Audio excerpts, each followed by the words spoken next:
자, 오늘 저는 본문의 말씀을 통해서 마음이 향하는 곳이란 제목으로 함께 은혜를 나누고자 합니다. 자, 우리는 두 주에 걸쳐서 우리가 시선, 보는 것과 또 말하는 것, 말에 대해서 우리가 은혜를 나누었습니다. 오늘은 이 두 주제의 결론 부분이 되어지는 우리의 마음, 우리의 중심에 대해서 함께 은혜를 나누고자 해요. 자, 우리의 인생을 이렇게 가만 뒤돌아보게 되어지면요, 또 앞으로의 우리의 모습을 이렇게 보게 되어지면 참 중요한 원리 하나를 우리가 발견하게 되어져요. 그것은 뭐냐면 사람이 마음을 먹는 그 마음의 방향대로 우리의 인생이 살아가게 된다라는 거예요. 대부분의 사람들은 우리의 외모나 환경, 어떤 다른 조건들이 우리의 삶의 방향을 결정하고 이끌어 간다라고 생각하고 있지만은 성경은 거기에 대해서 아주 명확하고 정확하게 그렇지 않다라는 것을 얘기해 주고 있어요. 그것이 우리가 함께 봉독한 오늘 잠언서 4장 23절. 그래서 오늘 모든 지킬 만한 것 중에 더욱 내 마음을 지켜라. 생명의 근원이 여기서 난다. 우리가 모든 지킬 것들이 많습니다. 그래서 사람들은 이것을 지키기 위해서 이것을 지킨다는 것은 자신을 지킨다는 의미가 있거든요. 그래서 건강을 지키고 물질을 지키고 자기 주변 환경과 자기의 사업, 직장, 명예 이런 것을 지키려고 부단히 노력을 합니다. 근데 성경은 그런 것도 중요해. 그렇지만 더 중요한 것은 네 마음을 지켜야 된다. 근데 그냥 지켜라 그러는데 그냥 지켜라가 아니라 오늘 더욱이라고 말씀이겠어요. 많은 것들 중에 네가 지켜야 될 것이 많은데 그 중에 더욱, 이건 우선순위를 얘기하는 거군요. 가장 중요한 것은 네 마음을 지키는 것이다. 그러면서 그 이유에 대해서 생명의 근원이 이 마음에서 나오기 때문이다 라고 말씀해 주고 있어요. 그래서 우리의 이 마음은요, 우리가 앞전에 두 주를 통해서 말씀을 나눴듯이 우리가 보는 것이 마음에 담겨지고 또 마음에 담겨진 게 우리 입술로 고백되어지고 이 고백되어지는 것들이 우리의 삶의 방향을 이끌어가는 거예요. 그러니까 이 마음이라는 것은 우리의 말과 생각과 의지 모든 것의 저장소인 거예요. 이 저장되어져 있던 것들이 어떤 방향으로 흘러가느냐에 따라서 그것이 우리의 인생의 방향을 잡아주고 인생이 결정되어지는 거예요. 왜 그렇습니까? 오늘 분명히 23절 후반절에 생명의 근원이 이에서 납니다. 마음에서 난다는 거예요. 생명의 근원. 여러분, 근원이라는 말이라는 것은 뿌리를 얘기하거든요. 원천, 샘의 원천, 샘의 근원이라는 것은 처음 물이 흐르는 곳, 샘 솟아서 흘러나오는 것, 그것이 시냇가가 되어지고 강이 되어지고 바다로 합류해버리잖아요. 그러니까 우리의 생명이 어디서 시작되어지느냐, 네가 사는 것이 어디서 시작되어지냐, 그것이 우리의 마음에서 시작되어진다는 거예요. 그러니까 마음이 우리의 생명의 출발점이 되어지고 죽고 사는 것이 우리의 마음에 달렸다라는 거예요. 그래서 오늘 이 시간 우리가 우리의 마음의 방향이 오늘 말씀을 통해서 나는 어디를 향하고 있는가, 이거를 다시 한번 여러분들이 점검하는 시간이 되어야 되는 거예요. 그래서 우리의 마음의 저장소가 하나님께서 역사하시고 하나님이 기뻐 받으시는 거룩과 정결함으로 하나님의 임재가 가득한 마음의 저장소가 되어져서 그 가운데서 흘러나오는 것이 우리의 복된 인생을 만들어갈 수 있도록 해야 될 줄 믿습니다. 자, 그러면 첫째, 우리의 마음의 상태는 어떻습니까? 우리의 마음은 전쟁터이라는 거예요. 전쟁터. 자, 그래서 사도 바울은 이 로마서를 통해서 자기 마음 안에 그 갈등된 부분들을 솔직하게 고백해 주고 있는 말씀이 로마서 7장 23절인 거예요.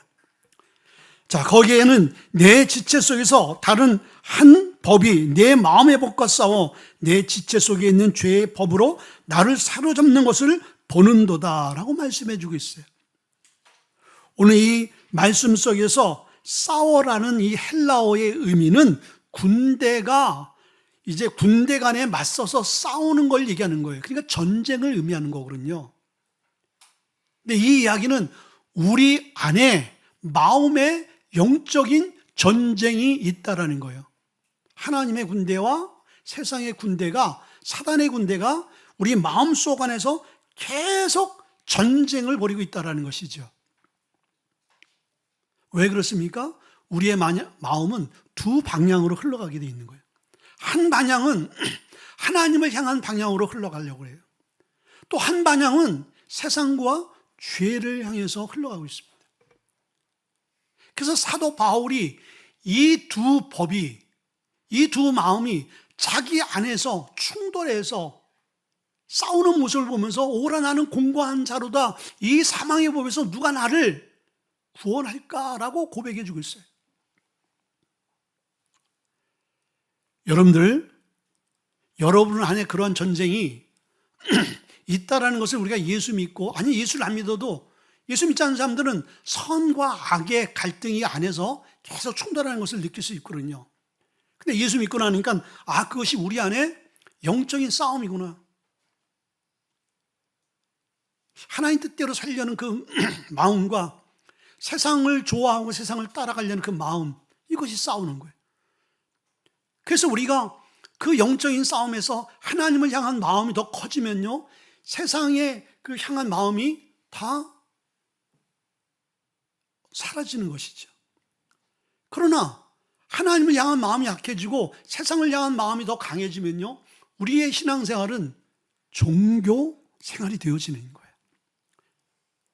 그래서 우리의 신앙생활은 환경의 싸움이 아니라 결국은 마음의 싸움인 거예요. 왜 그렇습니까? 여러분들, 은혜도요, 성령의 역사도 우리 마음으로 오잖아요. 그러나 또 죄도요, 유혹도요, 우리의 마음으로 오는 거예요. 여러분들은 이런 날마다 영적인 싸움 속에서 여러분은 어떻게 그 싸움을 감당해내고 있습니까? 그러면 그 싸움은 분명히 우리 안에 있는데, 전쟁은 한번 붙으면요, 패하든지 승리하든지 결론을 지어야 되는 거예요. 이제 우크라이나와 러시아의 싸움 있잖아요. 또 이란과 여러분들 이스라엘과 또 미국과의 전쟁이 있잖아요.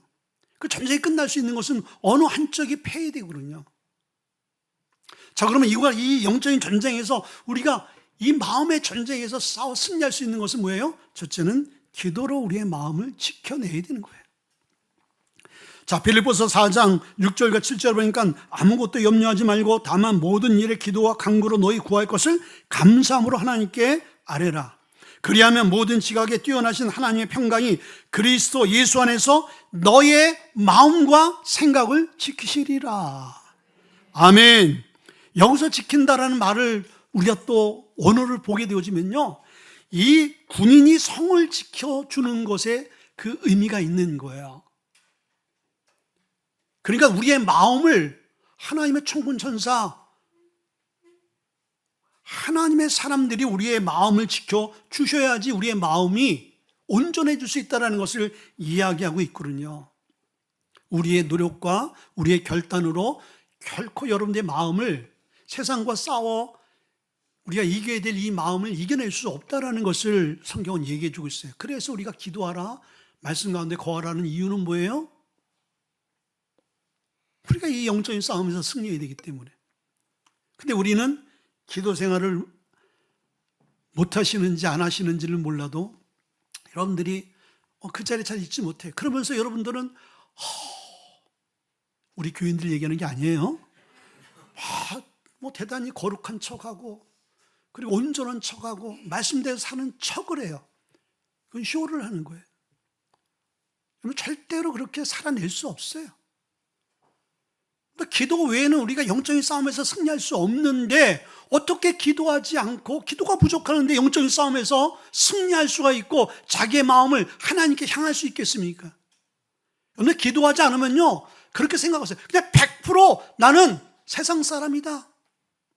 그냥 나는 종교인이고, 교회는 나와서 직분은 있지만은 내 영적인 상태는, 나의 정체성은 난 세속인이다. 여러분들이 인정하기 싫더라도 하나님은 그렇게 말씀하세요. 그래서 우리가 그 영적인 싸움에서 승리할 수 있는 것은 기도의 파수꾼이 되어야 되는 거예요. 그래서 하나님의 사람, 천군, 천사, 성령이 우리의 마음과 생각을 지켜주실 때 그때 평강이 있다라고 말씀해주고 있는 거예요. 아멘. 로마서 8장 6절의 말씀 보니까 육신의 생각은 사망이요 영의 생각은 생명과 평안이다. 육신의 마음은 사망인 거예요. 그러나 영의 마음은 우리 안에 뭘 주신다고요? 생명과 평안을 주는 거예요. 생명을 주시는 거예요. 생명은요, 번성하잖아요. 자라잖아요. 사망은 뭐예요? 끝나는 거예요. 자라지 않는 거예요. 우리의 신앙이 자라지 않는 것은요, 그 영이 죽었기 때문인 거예요. 아니, 그러면 우리는 다 예수 믿는 사람인데 우리는 영이 다 살아있죠. 그건 우리 생각이고. 성경이 말하는 것은 하나님의 영이 없으면은 그건 죽은 자라고 그랬어요. 로마서 8장 또 9절에 뭐라고 말씀해요? 만일 너희 속에 그리스도의 영이 있으면 너는 육신에 있지 아니하고 영에 있나니, 육신에 너희 속에 그리스도의 영이 없으면 너는 하나님의 사람이 아니다. 아멘. 우리 안에 하나님의 영, 하나님의 마음이 있으면 우리는 하나님의 사람인 거예요. 근데 우리 안에 하나님의 영, 하나님의 마음이 없으면, 주를 향한 마음이 없게 되어지면 우리는 하나님의 사람이 아니다. 그건 뭐예요? 하나님의 자녀가 아닌 거예요. 믿는 자가 아니라는 거는. 그래서 우리가 하나님의 사람이 되기 위해서 기도가 필요한 거예요. 우리가 우리 스스로를 지킬 수 없기 때문에. 우리의 마음만 여러분들 지켜야 됩니까? 우리의 삶과 우리 가정 모든 것들을 우리의 노력과 수고로 지킬 수 없잖아요. 근데 그걸 지켜주시는 분이 있다고 그랬잖아요.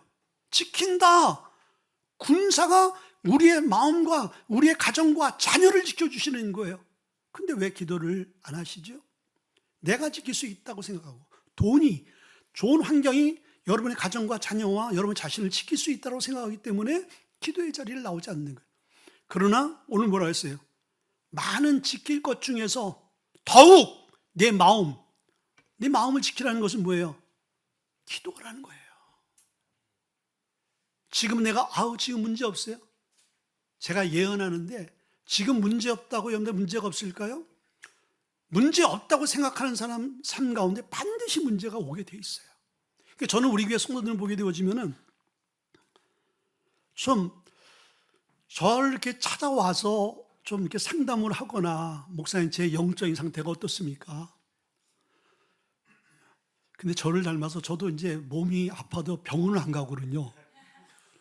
여러분 영적인 상태를 갖다가 좀 와서 좀 물어봐야 할 텐데 안 물어보잖아. 그렇다고 저는 또 얘기를 가서 잘 안 해주는 이유가 뭐냐면은, 준비가 되어 있지 않은 사람은 얘기해 주면 100% 시험에 들어요. 그래서 어느 정도 이제 마음의 준비를 하고 자기가 결단하고 자기의 삶의 변화를 원하는 그런 간절한 마음이 있을 때 얘기해도 시험에 드는데, 아무 생각이 없을 때 지사님 왜 그러셔요? 이렇게 사셔야지. 그렇게 되어지면 여러분 마음이 어렵단 말이에요. 근데 분명한 것은 안타까워요. 지금이 전부가 아니고 지금이 결론이 아닌데 지금의 삶이 결론같이 살아. 그리고 지금의 삶이 앞으로도 그대로 더 잘 되어질 것으로 착각하고 있는 것 같아. 그럴 때마다 이 기도하지 않는 삶은 다 허상이거든요. 신기루거든요. 그게 물거품이에요. 그냥 거품이 빠지면요, 그 인생은요, 물질도 건강도 평안도 한순간에 빠져버리는 거예요. 그래서 우리가 우리의 마음을 지켜야 되는 거예요. 기도로 지켜야 되는 거예요. 기도 외에는 이런 유가 나갈 수 없다. 기도 외에는 우리의 마음을 지킬 수 있는 방법은 없다. 아멘. 우리가 하나님을 향한 마음을 지킬 수 있는 것은 기도하는 사람인 거예요. 주님께서 우리에게 주신 사명을 우리가 감당하려고 우리가 그 완수하는 사람도 역시 기도하는 사람인 거예요.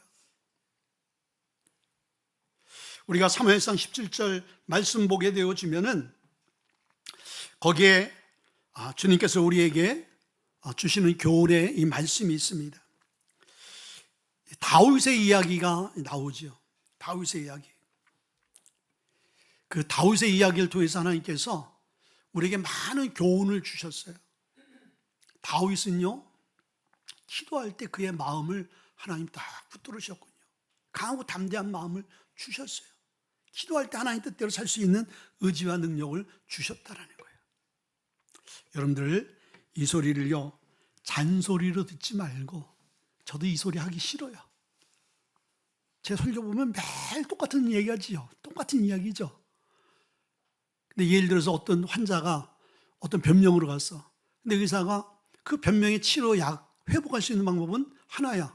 A란 얘기야. 그럼 그 사람이 그 다음에 또 낫지 않아서 또 왔어. 그럼 또 A란 얘기를 해야 되고, 또 낫지 않아서 또 왔어. 그럼 또 A란 얘기 해줘야지. 아유, 내가 의사인데 이 사람 너무 똑같은 얘기해서 안 되겠다. B, C를 얘기해야 되겠다. 그런데 그러면 되겠어요, 안 되겠어요? 안 되죠. 마찬가지예요, 여러분들. 저도 똑같은 설교하기 참 힘들어요.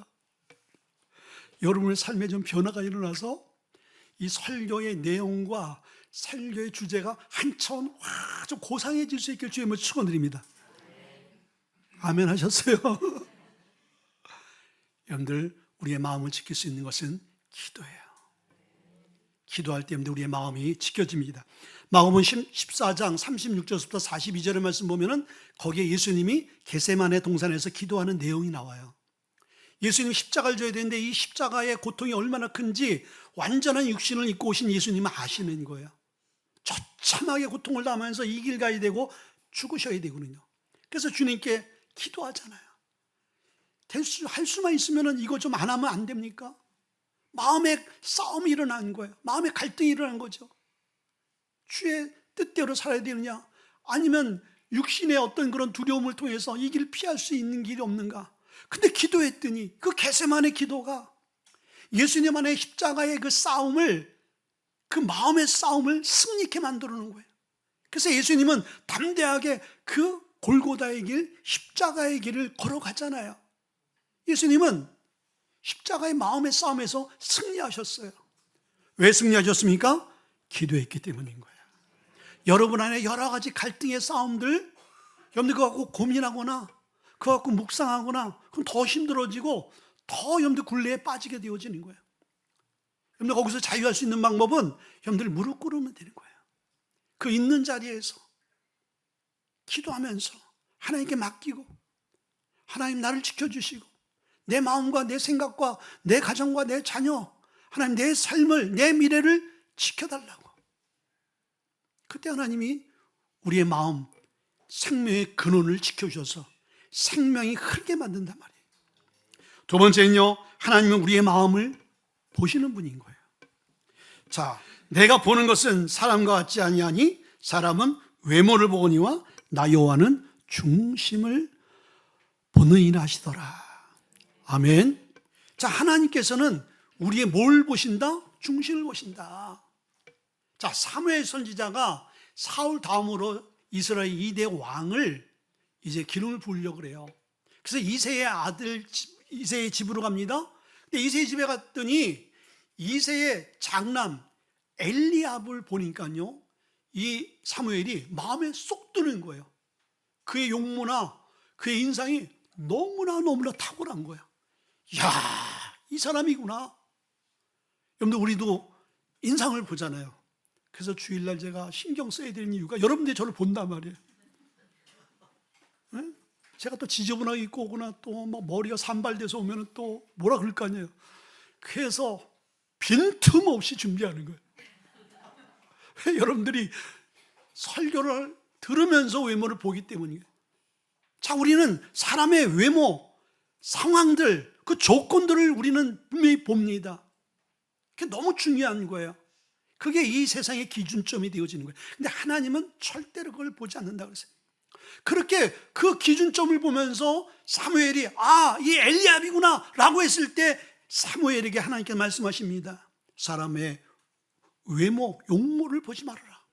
나는 그의 중심을 본다. 아멘. 하나님은 우리의 마음을 보신다라는 거예요. 그러니까 우리의 마음 상태가 너무 중요한 것이죠. 여러분의 마음에 무엇이 담겨져 있느냐, 여러분의 마음의 방향이 어디에 있느냐, 하나님은 이거를 보신다라는 거예요. 그렇기 때문에 우리의 이 마음 중심, 여기서 중심이라는 것은 그냥 이 감정적인 것이 아닌 거예요. 여기는 전적인 의미가 있는 거예요. 우리의 생각과 의지와 우리의 이제 판단들, 이 모든 것들, 내면의 그 중심점을 얘기하는 거거든요. 근데 이 다윗이 마음이 합한 자가 될 수밖에 없었던 것은, 다윗은요, 많은 시편 가운데 하나님의 이 말씀을 주야로 묵상하는 자였잖아요. 그리고 여호와의 그 말씀이 정말 꿀송이처럼 더 달달하고 고백한 그 고백이 이 다윗의 신앙 고백인 거예요. 자, 그러면 우리의 마음이 하나님 보시기에 합당한 이 말씀, 이 성도가 되기 위해서는 오늘 첫째, 말씀으로 우리의 마음을 채워야 한다는 거예요. 자, 시편 119편 11절의 말씀이니까 내가 주께 범죄하지 아니하여 주의 말씀을 내 마음에 두었나이다. 여기서 두었다라는 말의 의미는 히브리어로 보물을 숨기듯이 잘 간직해냈다는 거예요. 여러분들, 하나님의 말씀을 듣게 되어질 때 하나님의 말씀은 여러분의 신비 마음 가운데 잘 간직하고 있습니까? 아니면 한 귀로 듣고 한 귀로 흘려보냅니까? 그리고 여러분의 마음 속에 세상의 온갖 것으로 들은 그 정보나 이야기들이 여러분 마음 속에 아주 깊은 곳에 보물같이 여러분들 보관되어져 있냐 이거예요. 여러분들 어떻습니까? 그게 여러분의 마음의 저장소가 되어지는 거군요. 근데 다윗의 마음은 하나님의 말씀으로 가득 찬 거예요. 하나님은 그 중심을 본 거예요. 이 이야기는 우리가 하나님의 말씀대로 살려고 몸부림치는 그 마음을 본다라는 거예요. 다윗이 그랬잖아요. 다윗이 완전했습니까? 다윗이 온전했습니까? 다윗도 거짓말하고요. 다윗도 사람을 죽였잖아요. 다윗도 범죄를 했단 말이죠. 그러나 이 다윗은 그것을 끝나지 않았어요. 그것을 안타까워하고 힘들어하고 몸부림치며 철저하게 회개하면서 다시 하나님의 사람이 되어지기를 위해 기도하고 말씀을 붙든 사람이었어요. 왜 그렇습니까? 하나님이 놓아버리면 끝난다는 것을 알았기 때문인 거예요. 왜? 다윗은요, 살아계신 하나님을 알았기 때문입니다. 저는 우리 무지개교회 성도 여러분들이 하나님에 대해서, 하나님은 살아계신 하나님, 우리 교회 주보에도 살아계신 하나님, 제 기도에도 좋으신 하나님도 나오지만 살아계신 하나님, 제 평생의 고백인 거예요. 하나님이 살아계신 분이 아니라면 우리가 이 시간에 이 예배하는 게 이게 뭔 의미가 있어요, 여러분들? 이게 강의 듣는 거예요? 유튜브에 보면요, 강의요, 기가 막힌 강의도 많아요. 근데 여러분들이 왜 이 시간에 여러분들 와서 부족하고 오늘 설교도 버벅거리는 이 말씀을 들어야 되는 거예요? 하나님의 살아계시고 그 살아계신 하나님께서 무지의 교회라는 이 통로를 통해서, 부족한 종의 입술을 통해서 여러분에게 생명의 말씀, 여러분을 살릴 수 있는, 여러분을 회복시킬 수 있는, 여러분의 인생을 바꿀 수 있는 말씀을 주시기 때문 아니겠어요? 아닌가요? 오늘도 목사님 넥타이 뭘 찾나 한번 보러 왔어요, 목사님. 그런 사람 없을 거 아니에요. 그래서 여러분들, 오늘 이 한 시간은 오늘 우리의 마음을 보시는 하나님, 우리의 마음을 뺏기지 아니하고 우리의 마음을 지킬 수 있는 것, 그리고 하나님이 기뻐하는 마음으로 우리가 담을 수 있는 것은, 그것은 말씀인 거예요. 그래서 아까 얘기했듯이 사무엘상 17장에 그 다윗, 골리앗 앞에 도전할 수 없는 그 어린아이가 그 철옹성벽 같은 말도 안 되어지는 골리앗 앞에 담대히 나갈 수 있었던 것은 뭐예요? 그의 마음에 하나님의 말씀으로 충만했기 때문입니다. 하나님의 말씀이 우리의 삶에 임하게 되어지면요, 우리 안에 뭘 주신다? 평강을 주신다 그랬잖아요. 평강, 담대함을 주는 거예요.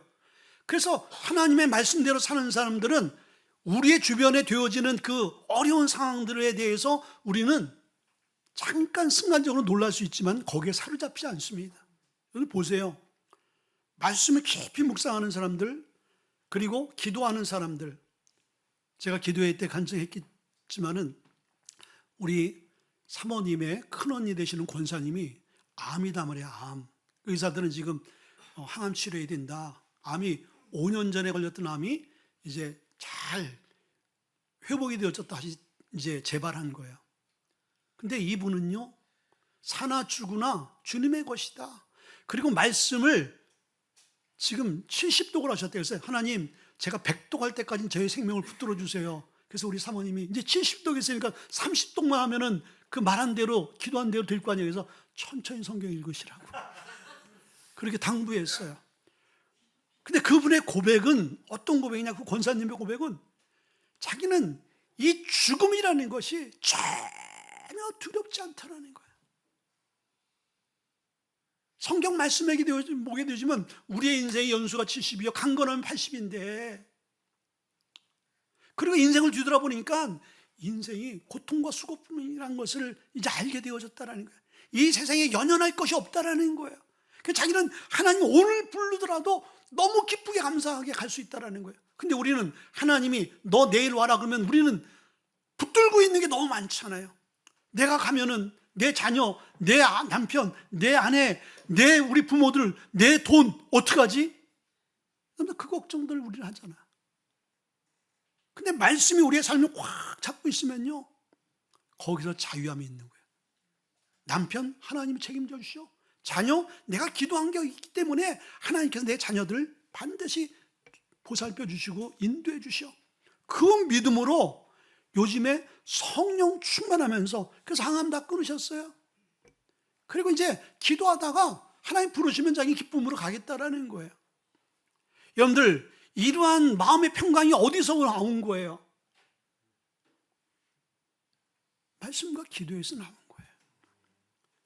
여러분들, 말씀이 여러분 삶을 꽉 붙들지 않으면요, 우린 돈밖에 몰라요. 우리는요, 세상에 그 무엇, 그것만 보이는 거예요. 여러분들이 이 땅에서 원하는 거 여러분들이 추구하고 다 붙들었어. 근데 주님이 어리석은 부자같이 너 내일 와야 되겠다. 그럼 여러분들 그 일구어놓은 것들이 여러분의 삶에 도움이 될까요? 그런 날이 온다라는 거예요. 그래서 여러분들 이 강단에서는 우리가 좀 위험한 얘기를 좀 많이 들어야 돼요. 말씀을. 우리의 인생이 얼마나 감사하고 또 우리의 인생이 얼마나 허망한지에 대해서는 여러분들 장례식장도 많이 다녀보셔야 되고요, 호스피스도 동도 많이 가보셔야 돼요. 거기에 보면요, 이 젊은 애 엄마가요, 불치병이 걸려가지고 이제 오늘 내일 하는 그런 모습을, 뼈밖에 남지 않은 그 모습 속에서 그 사람 과거에 이뻤던 사람인 거예요. 아마 그렇게 생각이 드는 거예요. 저분이 병이 들기 전에 저렇게 인생의 마지막 시간을 보내기 이전에 저 사람의 모습이 어땠을까? 여름 같았어요. 다 이쁘고요, 다 꿈이 있었고요, 다 주변 환경이 좋았다는 것이죠. 인생이 허망한 거예요. 꼭 그것을 기억할 수 있길 바랍니다. 아멘. 하나님은 다른 어떤 조건을 보지 않으세요. 하나님은 우리 삶 가운데 보는 것은요, 우리의 하나님의 말씀을 소중히 여기고 그 말씀대로 살려고 우리가 부단히 노력하는지 안 하는지를 본다는 거예요. 마지막 세 번째는요, 하나님이 우리의 마음을 주관하셔야 되는 거예요. 자, 시편 51편 10절의 말씀 보니까 하나님이여 내 속에 정한 마음을 창조하시고 내 안에 정직한 영을 새롭게 하소서라고 말씀해 주세요. 여기서 창조라는 이 히브리어의 언어의 의미를 보게 되지만요, 창세기에 하나님께서 우주 만물을 창조하시다, 그 창조의 말과 똑같은 거예요.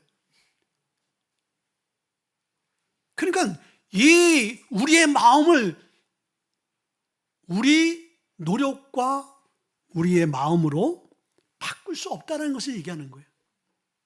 우리의 마음은 어디로부터 온 거예요? 하나님 우리의 마음을 만드신 거예요. 그 창조주가 우리의 마음이 병들고 우리의 마음이 왜곡되어지고 우리의 마음이 무너진 그 마음은요, 하나님 새롭게 다시 창조하셔야지 우리의 마음이 회복되어질 수 있다는 것을 얘기하고 있거든요. 아멘. 오늘 하나님은 우리의 마음을 회복하시길 원하셔요. 근데 그 회복의 은혜가 우리의 삶 가운데 있기를 주님을 축원드립니다. 아멘. 여러분의 의지와 노력으로 안 되는 거예요. 하나님이 고치셔야 되는 거예요.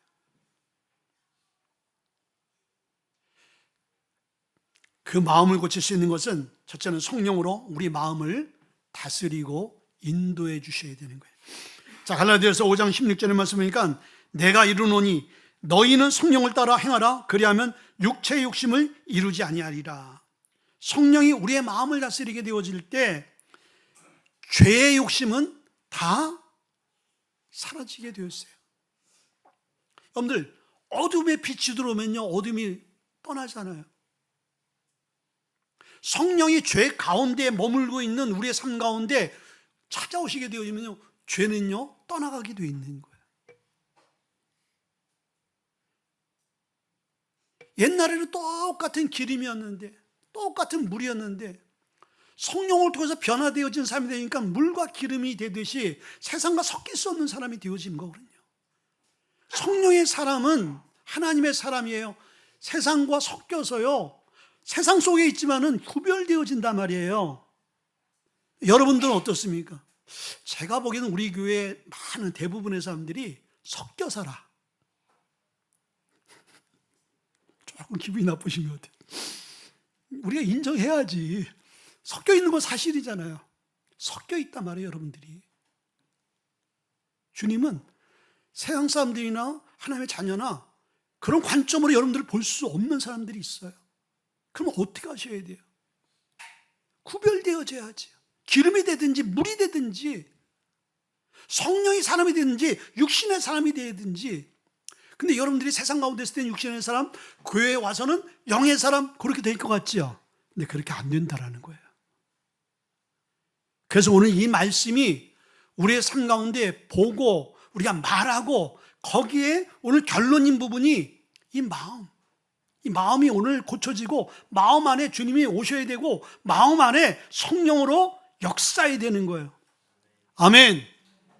그래서 우리의 마음의 변화가 일어날 때 우리의 삶에 하나님의 생명이 흘러나는 거예요. 왜? 우리의 마음은 생명의 근원이기 때문에.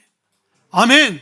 여러분들 생명의 근원을 돈과 환경과 조건으로 절대로 여러분들 거기에 맞추지 마세요. 그건 세상 사람들의 기준인 거예요. 오늘 성경은 생명의 근원은 네가 살 수 있는 것은 네 마음이다 그러고 있어요. 그렇죠? 그 마음 가운데 주님 우리의 마음을 성령으로 다스려 줘야죠.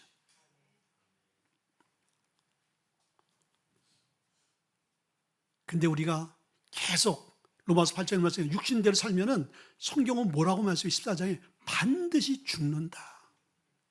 영으로 육신을 이제 죽이게 되어지면 그때 너는 살 수 있다라고 분명히 말씀해 주고 있어요. 아멘. 육신의 마음으로 살면 반드시 망한다라는 거예요. 오늘 여러분들 너무나 중요한 이 말씀은 여러분들을 책망하거나 여러분들 마음을 좀 불편하게 하기 위한 것이 아니라 여러분들을 살리기 위한 거예요. 우리가 다 살아나야지. 아멘. 그래서 인생의 마지막은 어느 누구도 예측할 수 없는 거예요. 우리 교회 안에서도 누가 언제 어느 때 어떤 일이 있을지 아무도 모르는 거예요. 우리는 그때를 위해서 준비되어 있는 자들이 되어야 되는 거예요. 아멘. 언제든지 우리의 마음에 주님이 주시는 그 생명과 평안을 소유해야 되는 거예요. 생명이 소유가 되어진 사람은 이 땅의 생명이 끊어져도 영원한 생명이 있기 때문에 전혀 개의치 않는 거예요. 영원한 생명이 있는데 이 땅의 생명이 뭐가 중요해? 아멘. 그런 우리 모두가 될 수 있길 주님은 축원드립니다. 여러분들 마음을 지킬 수 있는 것은 기도인 거예요. 기도로 마음을 지킬 수 있기를 바랍니다. 말씀으로 여러분의 마음을 채울 수 있기를 바랍니다. 세상에 그 어떤 거 허망한 것들, 세상 사람들이 추구하는 그것들, 우리 교회 성도들은요, 이 땅에서 돈이 필요한 것 주의 영광을 위해서 필요해야 되는 거예요. 여러분들 돈 하시죠? 결국은요, 어느 목사님 말대로 돈 빨리 해보세요. 돌아버리는 거예요. 영적으로 도는 사람이 돼버리는 거예요. 우리 성도들은 돈이 다 있어야 돼요. 다 복을 받을 수 있길 바랍니다. 그러나 돈의 노예가 되지 않길 바랍니다. 돈을 여러분들이 다스리고 정복해서 선한 일에 여러분들이 그 돈을 흘려보낼 수 있기를 바랍니다. 그럼 하나님께서 하늘문을 여시고 여러분 삶 가운데 물질의 복을 주실 거예요. 그리고 성령이 우리의 삶을 다스릴 수 있도록 우리가 우리의 삶을 성령께 의탁할 수 있기를 바랍니다. 우리 한번 기도하겠습니다.